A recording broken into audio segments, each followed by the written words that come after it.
بدگمانی کا نقصان۔ ایک مالدار تاجر مسجد میں بیٹھا تھا اور قریب ہی ایک فقیر دعا مانگ رہا ہے۔ یا اللہ، آج میں اس طرح کا کھانا اور اس قسم کا حلوہ کھانا چاہتا ہوں۔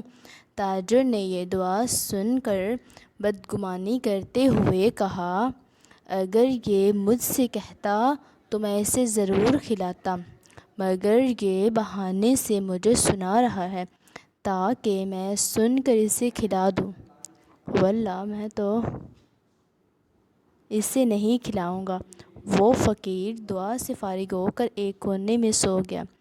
کچھ دیر بعد ایک شخص کھانا لے کر آیا اور فقیر کو ڈھونڈ کر جگایا اور بڑے ادب سے کھانا اس کے سامنے رکھ دیا۔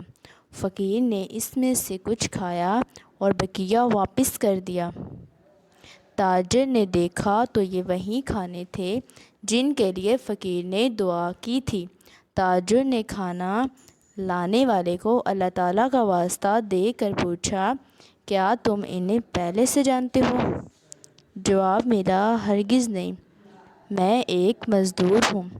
میری زوجہ اور بیٹی سال بھر سے ان کھانوں کی خواہش رکھتی تھیں مگر مہیا نہیں ہو پاتے تھے۔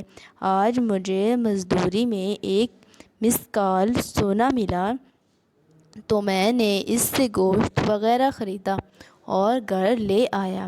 میری بیوی کھانا پکانے میں مصروف تھی کہ اس دوران میری آنکھ لگ گئی۔ آنکھیں تو کیا سوئی قسمت جاگ اٹھی۔ مجھے خواب آیا کہ آج تمہارے علاقے میں ایک مسافر آیا ہوا ہے، اس کا قیام مسجد میں ہے۔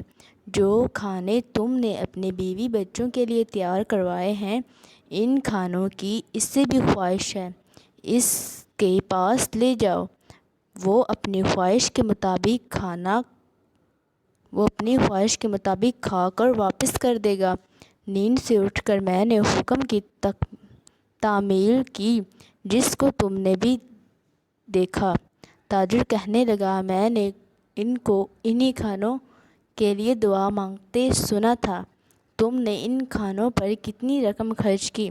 اس شخص نے جواب دیا، مثقال بھر سونا۔ اس تاجر نے اس پیشکش کی، کیا ایسا ہو سکتا ہے کہ مجھ سے 10 مثقال سونا لے لو اور اس نیکی میں مجھے ایک قیراط حصہ دار بنا لو؟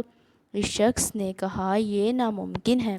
تاجر نے کہا، اچھا میں تجھے 20 مثقال سونا دے دیتا ہوں۔ وہ شخص انکار کرتا رہا حتیٰ کہ اس تاجر نے سونے کی مقدار بڑھا کر 50 پھر 100 مثقال کر دی، مگر وہ شخص اپنے انکار پر ڈٹا رہا اور کہنے لگا، واللہ اگر تو اس کے بدلے ساری دنیا کی دولت بھی دے دے پھر بھی میں اسے فروخت نہیں کروں گا۔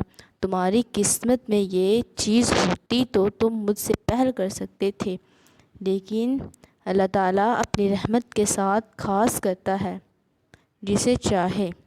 مزید ایسی ویڈیوز حاصل کرنے کے لیے ہمارے چینل کو سبسکرائب ضرور کریں۔ شکریہ۔